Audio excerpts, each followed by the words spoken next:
So, okay, here we go. Okay. Okay, well, welcome everybody.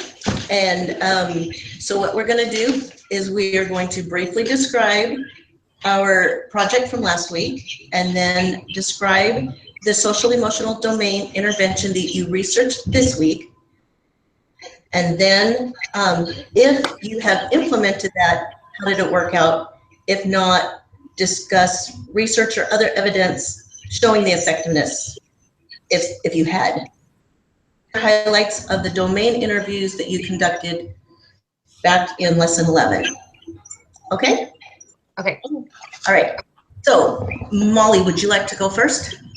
Sure. So do we want to just talk about briefly talk about our sleep issue first? Yes. Is that what we're going to talk about?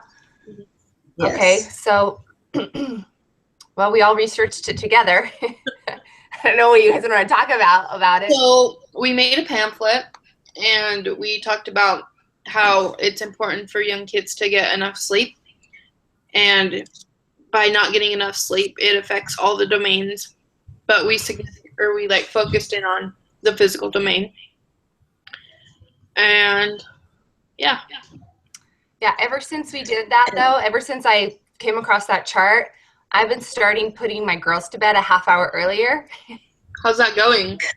Oh, so you implemented our intervention. Yeah, so they don't really know because it suggested on there that, well, there's an age range there that I have 2 7-year-olds, an 8-year-old, and then a 10-year-old who an 11-year-old who I try to put to bed around that time.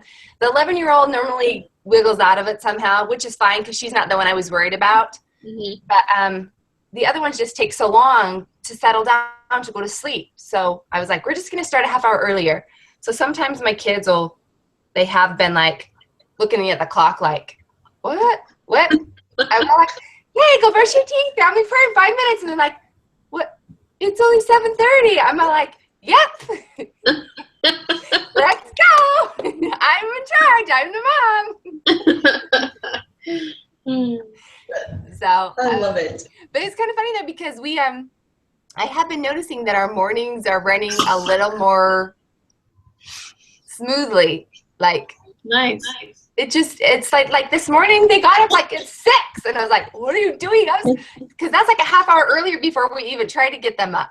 Yeah. It was a good thing. And my husband goes out and they're watching TV and he's like, get up. You can't watch TV in the mornings. He's like, get ready for school. And they're like, we're all dressed and ready. And they were, they're all just sitting there watching TV, ready for the day. Anyways, it was funny. So I don't know, just that extra half hour has allowed me to prepare more too. And I've been getting up a little bit early. So I don't know if it's just a glitch in the system or that extra half hour is what we needed, but That's awesome. yeah. That is awesome. I know physically too, though, we talked about how, just in being able to keep up with your tasks throughout your day, being able to have the energy for it. Kids are just go, go, go all the time. And I don't think it's so much that they slow down. I mean, some do. Some just drop dead tired when they are. But I think a lot of them, instead of being really tired, instead of slowing down, they just get cranky. That's what happens with mine. They still are doing all the activities that they want to. They're just mean while they're doing it. So for me, when I'm tired, I just slow down and I just want to sit down. But for kids, they just keep doing the same things. They're just mean while they do it. Yeah, their attitude changes. Yeah. That's what happens at my house, at least. Great. So can you share with us your intervention from this week? Yes, I will. Okay, so I decided to do some research on kids who are excluded or left out. And I chose that topic because my oldest son, who's 16, has dealt with that ever since he started school. And so I decided to see what people say about it, what interventions are kind of out there. And I found an article. It was actually very, very long, but it was really, really interesting. So when I was looking around, I was thinking, okay, what can I find that's short and gives me the blurb that I need? But it was actually really long and I really got involved into it. Sometimes research articles are boring or use terminology that I'm just like, this doesn't really make sense to me, but I really liked it. How long are we supposed to talk about this, by the way? 3 to 4 minutes. Okay. But we also have a lot more time than everybody else because we only have 3 people in our group. So Oh, okay. take as much All time right. as you want. So talk slow. Yeah. But they had some great things on there. And if I could turn back the clock to when he started school, and if I would have known the things that I know now about it, even before doing research, I knew some things, but now that I know it's really research backed, I would have done things a lot differently when he started school. Like when he was in kindergarten, he got diagnosed with ADHD when he was really little. But a teacher who doesn't like constantly try to promote inclusion, like one who sets them aside for something or any sort of display that shows the other kids that that child has done something wrong, really leads to later exclusion. And it's kind of like a circle. So when a child is rejected, they don't understand how to work in a group. And when a child doesn't know how to work in a group, later when given the opportunity to work in a group, he doesn't know how, which leads him to be excluded again. So it's this whole circle. It's very circular, exclusion is. And it makes kids lonely. It causes low self-worth. It can cause later aggression. Academically, they're, less likely to achieve higher goals because so much that you do at school is in groups. You get broken up into groups, or it's a big group discussion, or get a partner and do this and that. So it's really a lot of things that I read about it talked about starting really, really young, like at the kindergarten, first grade level. Something that it said that I included in my paragraph, it said, teacher-initiated inclusion rules were most effective when instituted in kindergarten or first grade after full discussion with children in the classroom. So what would happen is the teacher would sit down and talk to everybody as a group, like in general terms of what it feels like when you're left out and how everybody likes to, be a part of something. And I'm trying to find in my notes who it was. I can't remember the lady's name, but she introduced this concept of the, she had a great term for it. I can't see it right now in my notes, but it was like, you can't say you can't play.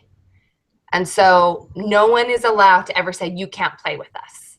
And that is something a method that she came up with that teachers started to implement when kids were really little, so they understood you're not allowed to say that to anybody else. Everyone always has to be included in something. I really like that because in the kindergarten class that I'm teaching in right now, some of the little girls don't want to play with the other little girl. Mm-hmm. And I hear that all the time. Well, you can't play with us. So it really is a big problem, like in elementary school. So if they can start that like that young, then when they get to middle school and high school, like if they're instilled in their brains that you can't say that, then it will help a lot. But if the teacher just lets it go, even in kindergarten, like that leads to a huge problem. Yeah. And it talked about that in this certain circumstance of exclusion, that it's really important to try to prevent it because intervention can be really hard. Yeah. So there's ways to intervene, but a lot of the things that I found are actually prevention. So what I like that teacher saying, you can't say you can't play, that's more of a prevention. So hopefully this is something to help it before it even starts. But that's really what needs to take place for it to be successful. Two things that teachers can really emphasize is for group outsiders, she said, models for acceptable ways of requesting group inclusion. So I think that's really good because I think a lot of kids come in and demand to play, or they're really timid about it. They just don't go about it in the correct way to get people to say it, because I think if a group were to come up and say, that looks really fun what you're doing and you're doing such a good job. Can I do it? Can I see, just wording it right appeals, I think, to kids, whether it's you come in and say, I want to play, or it's my turn, or, when you're bossy, or if you don't speak up for yourself, I think a lot of kids are not as likely to let you play. And the other thing that teachers can emphasize is for the people who are already in the group, they're supposed to encourage, she encourages them to notice another child who is hoping to be included. And I think when I volunteer at my girls' first grade class, I can see that when I go out in the playground with them. There's kids who kind of sit on the, right on the boundary of where the people are playing. And either they're too shy or they're too worried to ask. And so they just kind of sit there. And so it's really important to get kids to recognize when somebody is obviously interested in what you're doing. So you can say, hey, you want to join us? Do you want to take a turn bouncing the ball or jump roping or whatever? So those are two things, excuse me, two things that they said were really good for teachers of young students to get their kids to understand. And then I also read things that, or ways that kids exclude. And it talked about how kids get ignored and how kids get disqualified. Like if they're, a boy or girl, you can't play because you're a boy, or you can't play because you're a girl. And kids exclude by insulting, saying they're ugly, or by their race or their religion. They blame people, like saying you're too rude, or you lie, or you cheat, so you can't play with us. And that happens a lot. Or even people who say you're too dumb or you're too smart, those. And then also another way that people can exclude is by changing the rules. So I read this study where they were watching kids play and to see how they excluded people, and they were picking teams, and when they got to the end, it was, they had to have even amount of teams. And then when they got to the end and this one kid was left that no one had picked and no one wanted to pick, they said, you know what, they have really strong players and we have weak players, so we should get one more than them. So you can't play because then it will be uneven again. And so kids will do that. They'll change the rules to make it sound like they can't be included in something. So I like writing the research on this, but it's so sad because it's so true. And I see this happen. I've seen it happen a lot of times. And there's just the effects of it are like huge, like when you get, it can carry with you into adulthood. And that's where a lot of people feel like they're lonely and get depressed and like suicidal, like thinking it's really important to have human connection. So a big part of it, a lot of research says that it can help in the home, but the biggest place for it really needs to happen in schools. You need to have teachers because that's when you're working in a group. Like your family, you fight and you bicker with your siblings, but hopefully you have parents who are saying, we all go together. We're all going out to eat. They can't say, you didn't brush your hair, so you don't get to eat dinner tonight. Like that's just not normally how it works in a home. Yeah. So we don't normally exclude people from activities that the whole family has to participate in, but kids do it all the time at school. So that's mainly what I researched and what I talked about. But as far as in-home for the intervention, I did talk about is how parents can talk, how they can set up play dates, and they encouraged not inviting 3 friends over.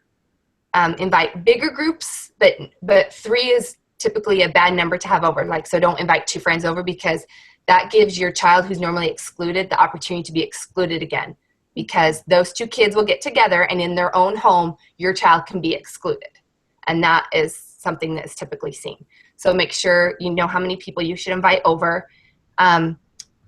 If you have a child who's, gets angry or possessive of things, and that's what's causing exclusion, really go over the rules of trying hard. And they also said this, which I thought was really important and really true, is parents should not just invite friends over, but get to know their friends' parents.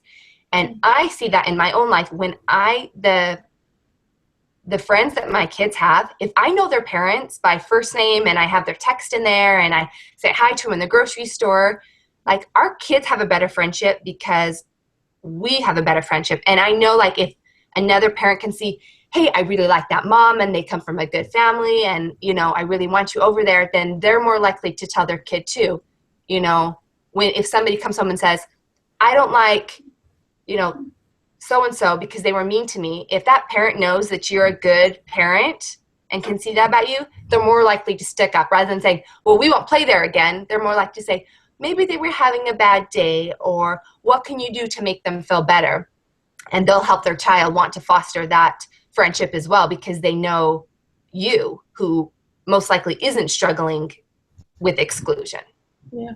So those are the things that I researched and I found, and I could probably take a whole hour about it just because it's a personal thing too. But yeah, Sounds like an amazing article. Yeah, it was a good article, and then I found some other things too. But later on in life, and I know we're not talking about later on in life, but like I have a teenage son now, and it's really hard for him, and I didn't think too much about it, but he wants to date, and he has girls that he would go on a date with, and he comes up with ideas and things like that, but he can't find anybody to double with because of that exclusion. And when you're first starting to date, you can't single date. You need to go in a group. It's just wise counsel, like, to go in a group. And so he's been having a really hard time because he's been 16 since April, and he's only been on 2 dates because he just can't find anybody to double with. And it's been really heartbreaking for me because I'm like, he wants to go, he has money to go, he has ideas to go, but he's been excluded so much of his life that he doesn't have those connections with his peers to say, hey, you want to find a girl to go take to the movies? You know, it's a lot of work for him to find that group date. So It's interesting. here we go. So McKenna, I know you don't have kids yet, but when you do, if they have a crappy kindergarten or first grade teacher, don't be timid and shy about it. Be like, you're out of there. Or like, I just didn't realize how much you need to be an advocate for your kids. Yeah. Until it was too late with him. Like, all my other kids are really social and have done really well with that. But if I could turn back the clock, that's something I would totally fix, is I would have gotten him out of that class and this 3rd grade class. He just did not have teachers who were good advocates for him. And at that young of an age, you really don't know how to be an advocate for yourself. Yeah, no. I don't even know how to be an advocate for myself, and I'm 20. Like, it takes a long time. Yeah, kids don't understand. Yeah, but kids don't understand that they think, because my kids who don't have a problem with being excluded, though, I will see them coming home and being like, they'll say like, you know, Gavin was really mean in class today. He's mean and no one wants to play with him. And like immediately I catch on that, be like, you should really be nice. Maybe you can make him a note. Make sure you play with him tomorrow. Or let's pack an extra cookie in your lunch and you are supposed to share it with Gavin, nobody else. Like, because I'm like, don't do that to that kid, because I know how that happens. Like, and I kind of wish that more parents were like, knew about this, because in some cases the parents are the main problem, because they're like, oh, then you don't have to play with him, instead of like you saying, you know, okay, let's try to include him because maybe he was just having a rough day, you know. But most parents are like, well, then you need to stay away from him because he's being mean. Like, you have to see both sides of the story. And yes, they are your children, so you want to like protect them. You need to protect them. Yeah, you need to protect them. Like, if anybody is being physically hurt or being rude, like, I understand that, but like, because my older sister, she doesn't have, I mean, her kids have never dealt with exclusion, but I was talking to my older son before he started going to teen dances, and before I dropped him off, I like had a panic, and I was like, oh my goodness, I haven't talked to him about the rules, like what you do at the dance. And he was totally excited, and he asked everybody, and he had a great time, but I was like, what happened if somebody asked you? And he's all like, well, what do you mean? I was like, well, a girl might ask you.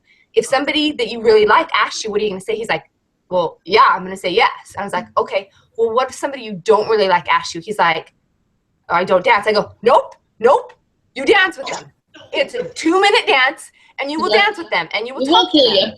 You dance with them. You don't have to date them. You don't have to kiss them. You don't have to buy them anything. You have to dance with them for a 2-minute song, and you will do it. He's like, okay. And I'm all like, don't tell a girl no. Don't tell a girl no. She'll cry all night in the bathroom. So, but I told my older sister this, and she was talking about her daughter and was all like, because I didn't tell her like the whole conversation, but she was saying to her daughter, like, you don't have to do that with him. And I'm all like, yeah, she does. And she's like, why? And I was like, because that will crush him. Like, yeah, you can tell the difference, especially when you're a teenager, when there's just a jerk and when there's somebody who just is awkward and you don't want to be around them. Like, if they're just awkward and you don't be around them, just endure for 2 minutes. If they're a jerk, fine. You don't have to put up with it at that. It's adolescents. They're all awkward. They are awkward.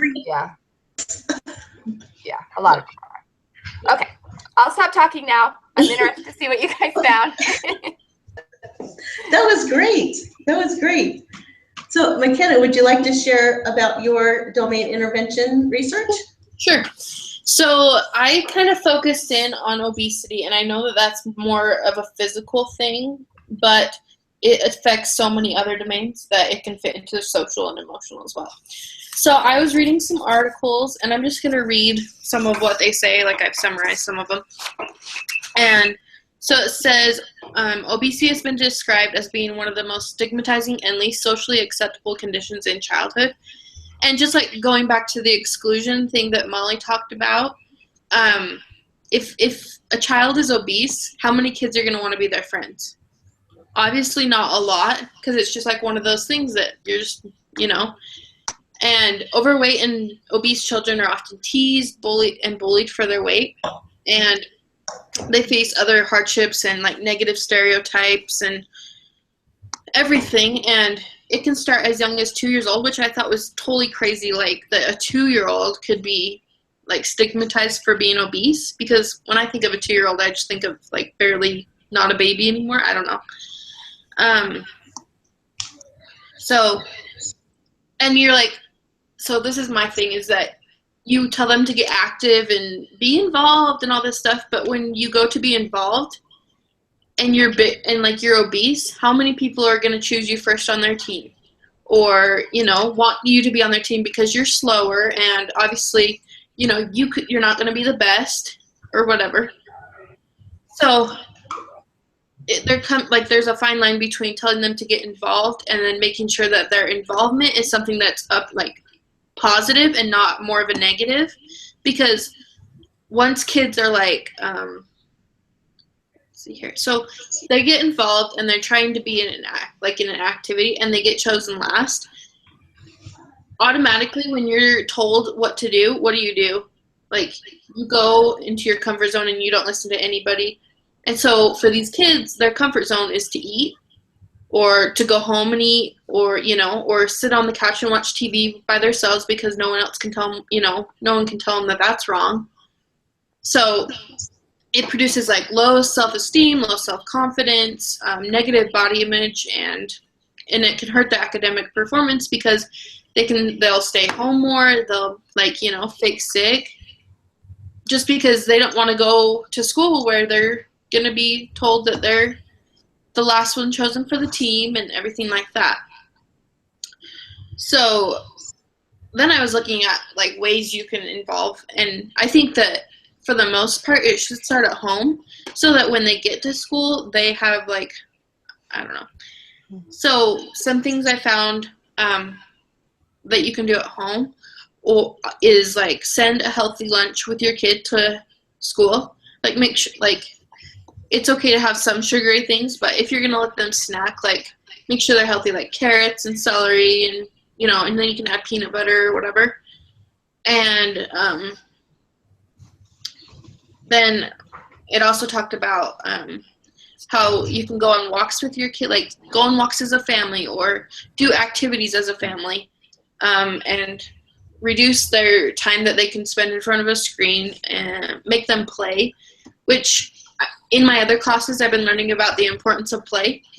And so many children now are not getting enough time to play, because so much school and Common Core is pushed on them that there's no room to play. And so, for example, my kindergarten class, they just recently moved to a full day of kindergarten. So these little kids went from being at home all day playing, doing whatever they wanted, to going to school for a full day, and they have to be sitting in their desk, and they don't have time for play because they have to finish all this Common Core work. And if they don't finish that, then the recess gets taken away, and the recess is only 10 minutes long. So, then there's 30 minutes of play taken away right there, which is ridiculous. It's just crap. So, and then you want them to play when they get home, but they're so tired because they've been in school all day that all they want to do is lay on the couch, because they are literally exhausted, because they're little. So I don't know. I'm a huge advocate.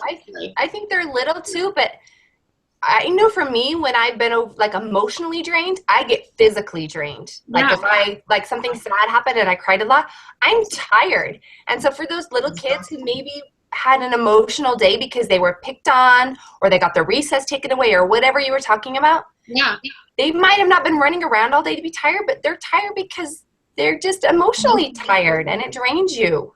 Yep. Exactly. So some other things are you can use like healthy substitutes in your food. So like make home meals instead of going out to eat. Like going out to eat's fine, but not every meal. And it's becoming more like prevalent in today's society because a lot of parents, both of them work. So they're going to pick up their kids and then they're just going to get something through the drive-thru. So it really emphasized, the article that I read really emphasized making a meal at home, which is healthy in the first place. And then if you want to use like substitutions, like instead of sour cream, you can use yogurt or whatever you want. Mm-hmm. And then the kids won't even know, but it's healthier. Remove the calorie-rich foods from your house. So get rid of like snacky food like chips and pop and all that. And like I said before, carrots and all that. And obviously you're not going to want to eat carrots all the time. Like you're going to want to eat sugary foods too. So, but there's a fine line between having enough and having too much. And then help your kids understand the benefit of being physically active. So show them like yourself that you are physically active, and then they'll want to be more physically active. And, invite them when they're sitting on the couch, invite them to, hey, do you want to go on a walk with me? Or do you want to help me do this? And even if it's helping in the kitchen, then that's getting them to do something and. And another one was reduce the sedentary time. So sitting on the couch is totally fine, but if if that's all they do and they sit there and play video games or watch movies, get them up and doing something every once in a while so they're not just sitting there. So childhood obesity affects school performance, and a research study that I read said that overweight and obese children were 4 times more likely to report having problems at school than their normal weight peers.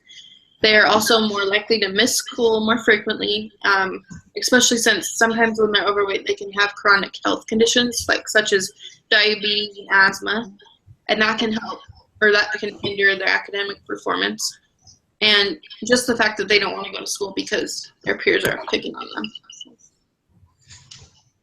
So McKenna, somebody in my group discussion online talked about this as one of the social emotional things, and I looked into it a little bit more. I really liked her perspective on it, but I think sometimes little kids have a hard time linking their overweight, their obeseness to something that they did wrong, because it's the food that's provided for them, and they can, like my youngest daughter, who's a twin, her twin is not as round as she is. Mm-hmm. And ever since she was little, she was just chubbier, and we loved it. And we're like, you're so cute, you're so chubby. And we just loved it. And she was just the chubby one. And she took pride in it. Like, would get in the car when she was little, like 2 or 3. And she would be like, I'm the chubby one, right? And we're like, you're the chubby one. She's like, I'm the chubby one. Like, because it was so good. It was so cute. It was perfect. We loved it.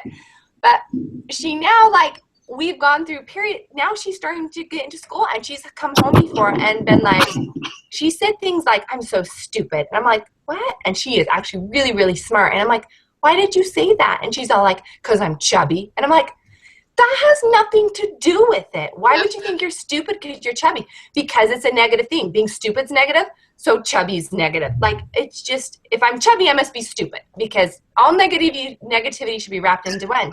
Yeah. And so we're having a really hard time with her. She just has a really... In some cultures, being chubby is better because it shows you're affluent, because you can afford food. But she just has a huge sweet tooth. Like, we have gone through periods where I'm like, I'm not, and I love to bake. I love to cook. Like, me too. Yeah. Whipping cream is like a staple at this house. Like, it's in a lot of my dishes, even for dinner, not even dessert, for dinner. So I am. But so we went through this period where we were trying to cut out things, and like I didn't have any sweets in the house, no junk food. And I would find her underneath the table with granulated sugar and a bowl eating it. Like, it's hard to like completely cut it out of your diet. Like I just have it in the house because I bake with it. Like I need a tablespoon in, my salad dressing or something like that. Yeah. But she knows it's sweet and she'll find it. And I'm like, Mags, you can't do that. You can't eat bowls of sugar under the table. What are you doing? And so it's just hard though, because every now and then it comes up, but she's got pretty good self-confidence and she's really well liked in her class. But there are days that she comes home that says things, and I know it's a problem, but it's hard because we tell her all the time, we're like, Maggie, you can't do that. Like, we'll buy ice cream for the whole family for family home evening, and then I'll go outside to get some out of the freezer and the carton's empty. And it's because she was out there eating it day by day. And I'm just like, you can't do things like this. But it's so hard for her to understand that those little tiny things that she likes are adding up in a big way. She'll be like, but I'm only having ice cream every day. I don't understand. I'm only having it one time. Like, once every day is not good. I think little kids, they have a hard time too with that, because when they're little, when you're overweight, it takes a long time to get back. And they're not patient people. No. Like, well, and if it's like a routine that they do every day, that is so hard, because little kids are like routine oriented. Like they thrive off of that. So when you take something out of their routine away, such as like eating like a candy bar or something, it's literally going to kill them. It's like putting something in front of an ant. They don't know how to go around it. Yeah. Yeah, it's so hard for her. And I feel so bad, but I'm just like, we try to get her moving, and she's really good at soccer actually, and she likes to run and she has great form, but she just struggles with that. And I think it's really hard because her twin sisters smaller than her, and her two older sisters are very petite people. And so I'm like, we got to do something about it, because you're not just going to be maybe made fun of by other people, but you're going to start comparing yourself when you get older to your sisters. But it's really hard because it's a long process, and it's just already part of her. And I'm like, oh my goodness, how are we going to get rid of this? Yeah. I just feel so bad for her. Yeah. It's definitely, it's really definitely takes social, emotional. Yeah, very. Like we were trying I found it interesting that all of these things, you can have something physical. All of the domains interact. They do. They really do. Yeah. So it snowed for the first time here yesterday morning. So when my kids got home from school, we got out all the snow gear, and we were trying on stuff from last year to see what fit and who needed what, new or whatever. And we didn't have any snow pants that fit her. And she could put them on, but she couldn't do them up. And she just sat there and like poked at her tummy. And I'm like, I'm sorry. I go, I can go find you some new snow pants. Okay, I just can't do it today. And she was just so mad. And my husband, who's not the healthiest eater also, comes up and he's all like, he pats her tummy. He's like, me and you have the same problem, huh? And she's all like, yeah. At least she has an ally. She has an ally. Okay, so I'm going to share about potty training. Okay. Yay. McKenna, Okay, when you have children, hire somebody to potty train. Actually, no, don't do that. That's what I found. Okay, I'm sorry. No. Really hard.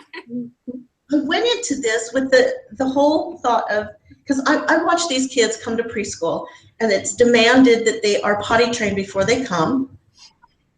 The owner was allowing children younger and younger to come, but they had to be potty trained.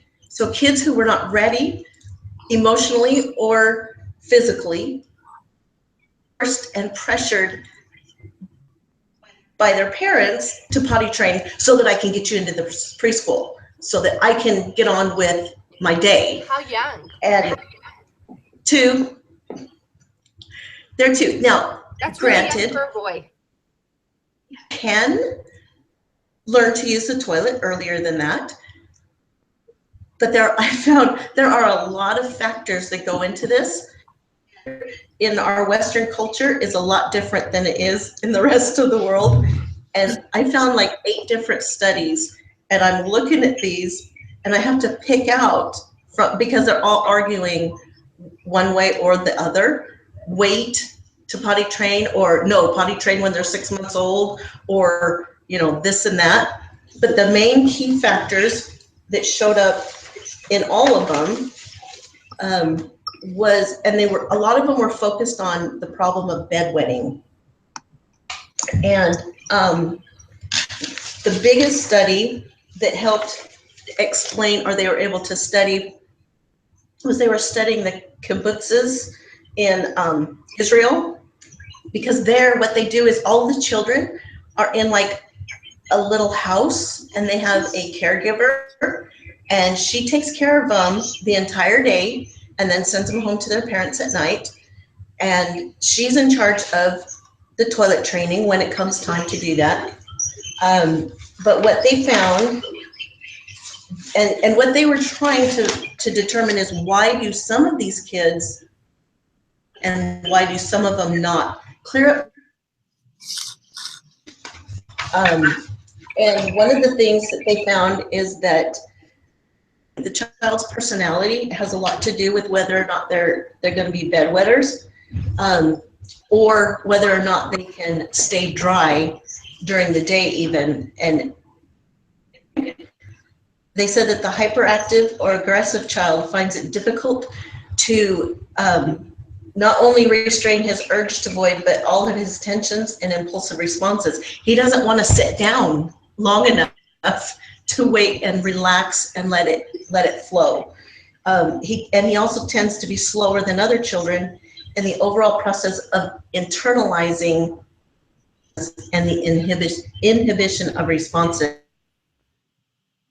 Demand that society is placing on the parents, who then place it on the child, they're not able to internalize that and say, okay, this is important because this. They don't know that. All they know is they're feeling this stress and pressure, and the added stress exacerbates the problem. The more stress you place on that child, the less likely he is to use the bathroom. And like I said, so contrary to our expert Terry Brazelton, what he says, I love Terry Brazelton, by the way. I think the man is the support that the advantages of early toilet training at 15 to 19 months actually works better for the child. I'm not sure how that would work here in our society, where there it is, you know, families are 2-income families. Parents are both working. They've got to get the child potty trained to be able to go to this particular preschool. But what's happening is this pressure is causing the children to be bedwetters at night. The other interesting thing about unique child raising procedures that they use,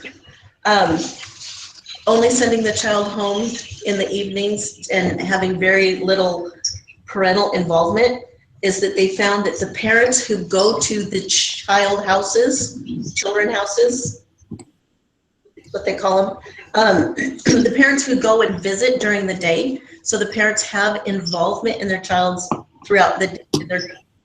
life throughout the day, those children toilet train quicker and are less likely to have bedwetting problems at night.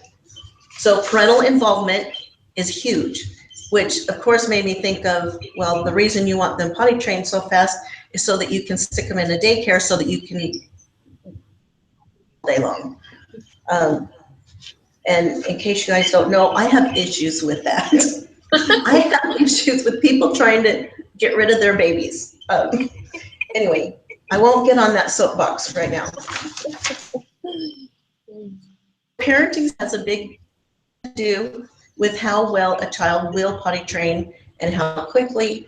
And they found that controlling authoritative training agents, they call them, because sometimes it's the parent, sometimes it's the daycare provider or the babysitter who ends up potty training the child.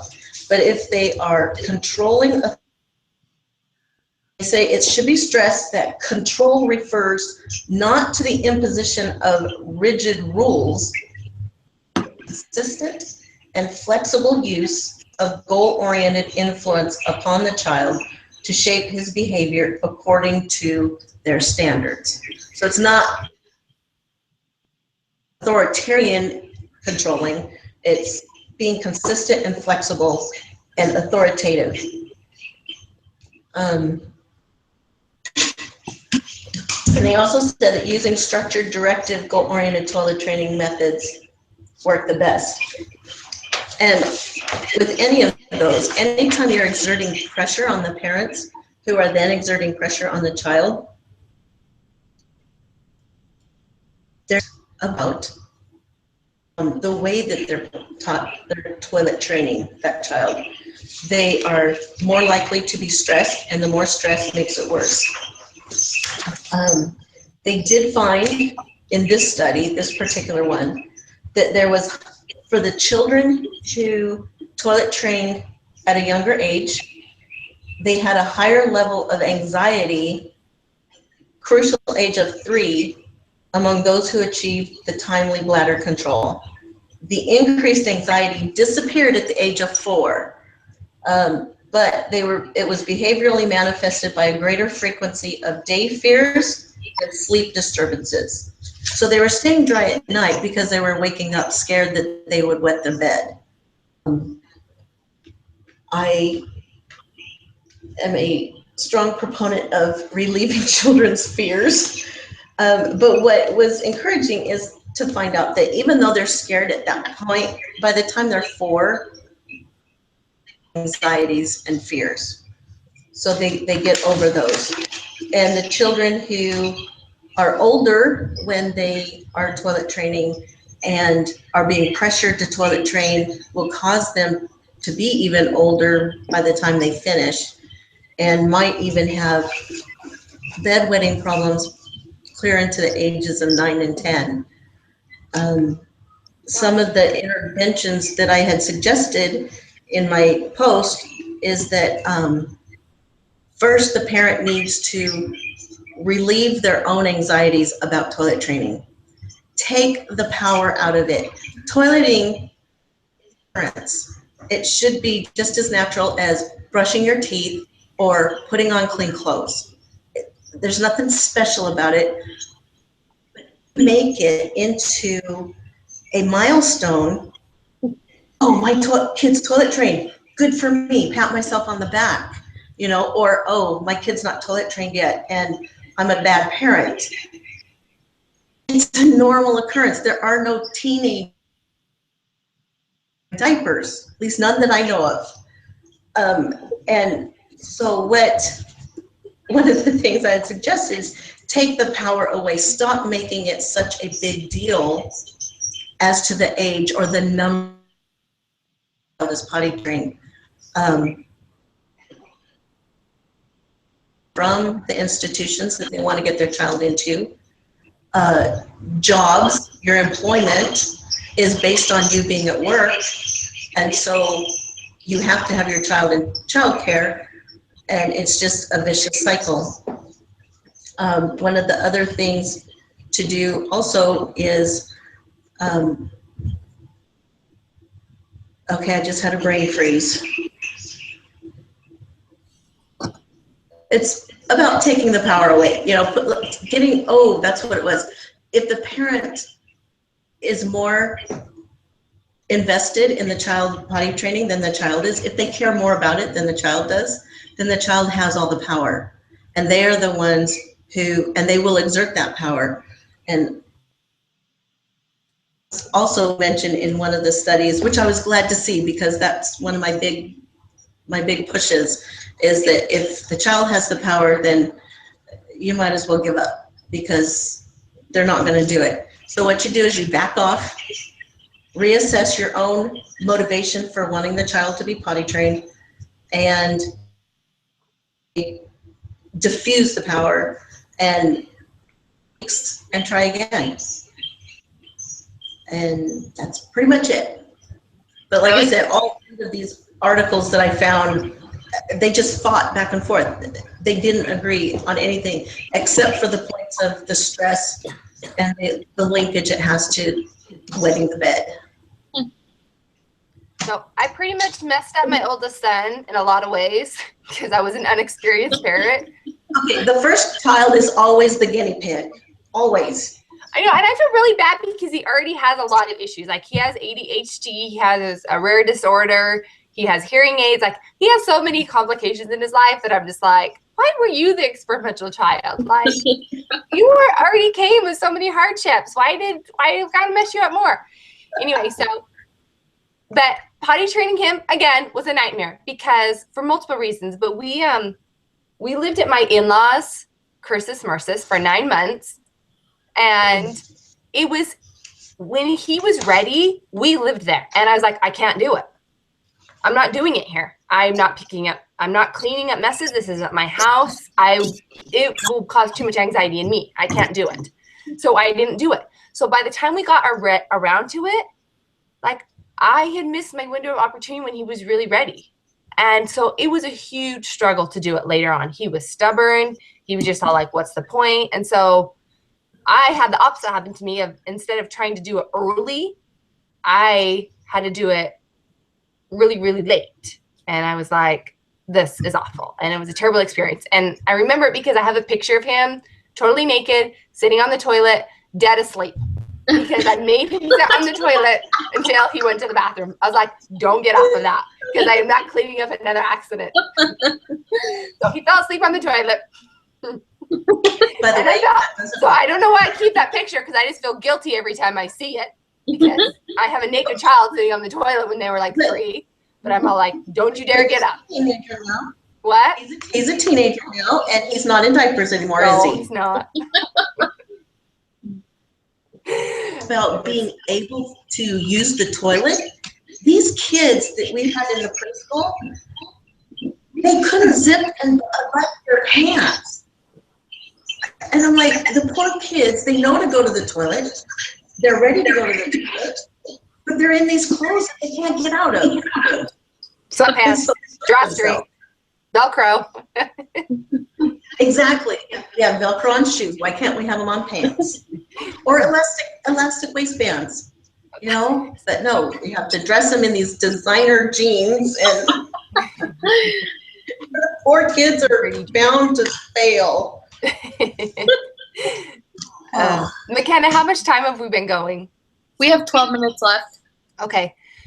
Don't we need to talk about something else too, Sandy? Yes, we're supposed to share like our domain interviews, and I don't know if we have time for that. I know, we've been gassy. But the last thing that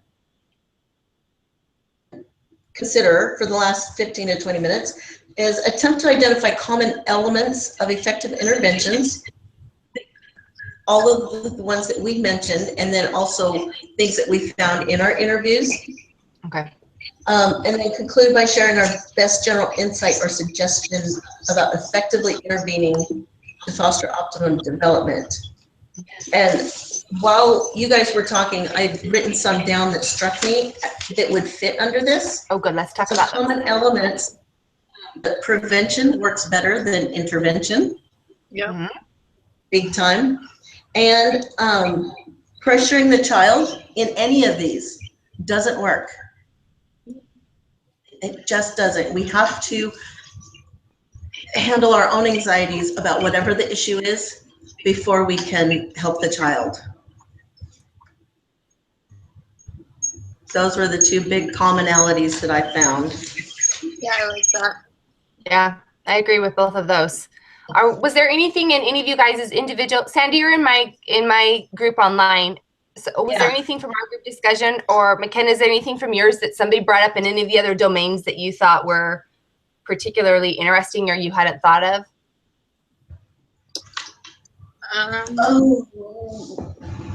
Yeah, and I cannot remember what it was. There was one that Bonnie had brought up, What week was it? Do you know what week we were talking about? it was last week. Yeah. Oh, you're bringing it up, aren't you? Yep, I am. So I'll talk a little bit about, so last week, so I interviewed 2 middle school teachers, and both of them talked a lot about suicide in the social, emotional domains. And I just thought it was interesting how it's more prevalent in middle schoolers. And then I was thinking back to my own middle school experience, and I was thinking about how when we hit 7th grade, most of the girls started like thinking that they weren't enough, like their bodies weren't enough, and they would starve themselves, or like eating disorders became a huge thing in my middle school, like in my class. And I think it's because in middle school, your bodies are changing and you just don't feel beautiful, I guess, or you compare yourself to others. And I think that's why suicide is such a huge thing. And I'm not saying it's just in middle school, but it's a lot more prevalent in middle school, just because I think body and other issues start coming up forward or whatever. Yeah, I think that's a time too when you're really out of, there's a lot of running around and playing with whoever on the playground, and it seems like in middle school is when a lot of cliques start happening. Yep. And that's when people start to feel insecure, like they didn't get accepted into the right group, or they don't like what's going on in their group, or things like that. I think that happens also in middle school. Yeah.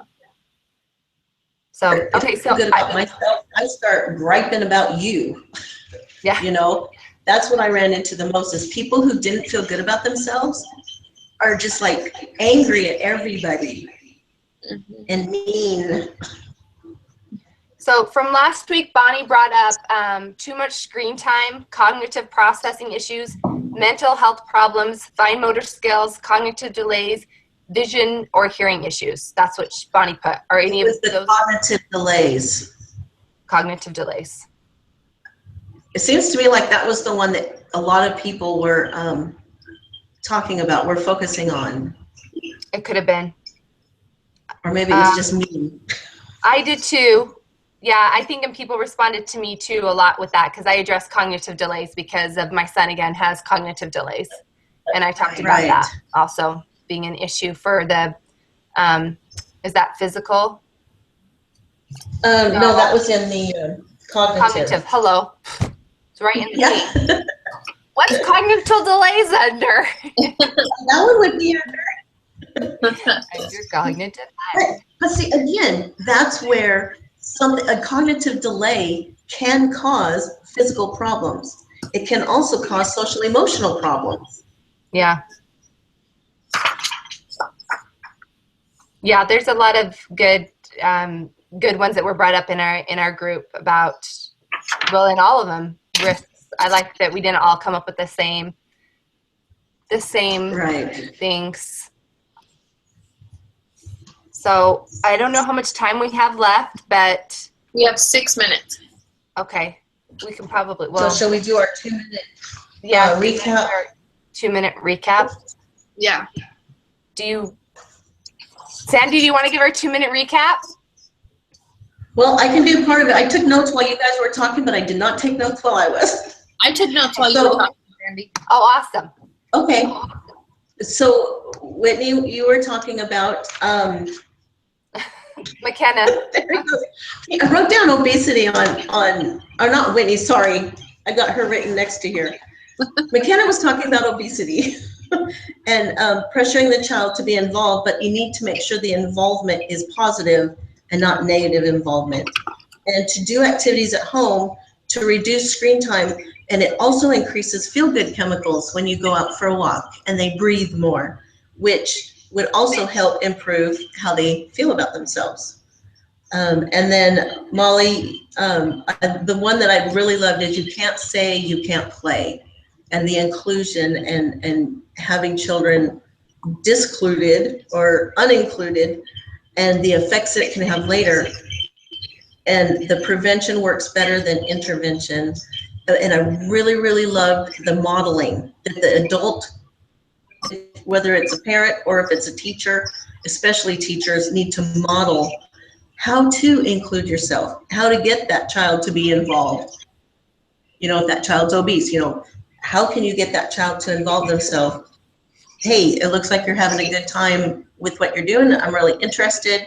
Can I join in? You know, and modeling that for the child. I liked how Molly also said that, I lost my train of thought, but how it's the approach the child makes to like join the group that makes all the difference. Like if they're bossy or say, hey, it's my turn or whatever, instead of saying, Right. hey, it looks like, you know, that you're having I like that. like I like that, how the approach is the number one thing about how you do that. Right. Okay, I didn't take notes on mine. Go for it. So Sandy talked about potty training, and I liked how she said that you should start with structured, goal-oriented potty training with, you know, it has to have a goal in mind. And then another great point that she brought up was how you as a parent have to relieve your anxieties about toileting, and how it's just a natural thing, and you know, just have to take it one step at a time, and you have to wait till you have to make sure that the child's ready, and you have to look at your own reasoning behind why you want your child potty trained. And she touched on how she works in a preschool, and how she sees too many kids being forced into this preschool because, or being potty trained earlier, because in order to get into this preschool, they have to be potty trained, and the ages that they can be involved in this preschool are getting younger and younger. So it's forcing the children to be potty trained younger and younger. So that's what I got from that. Beautiful. And Sandy, what were the two things that you said you thought were common in all of our things? You mentioned them to us. The prevention works better than intervention. Okay. And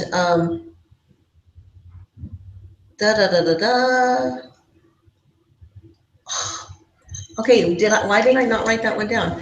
That you can't force a child in anything. Yeah, right. In all of our risks, the intervention needs to be, we need to have willing children. So either through motivation or something, you need to do that. Yeah, you have to take care of your own anxieties first. Because any stress in a parent, the child is going to interpret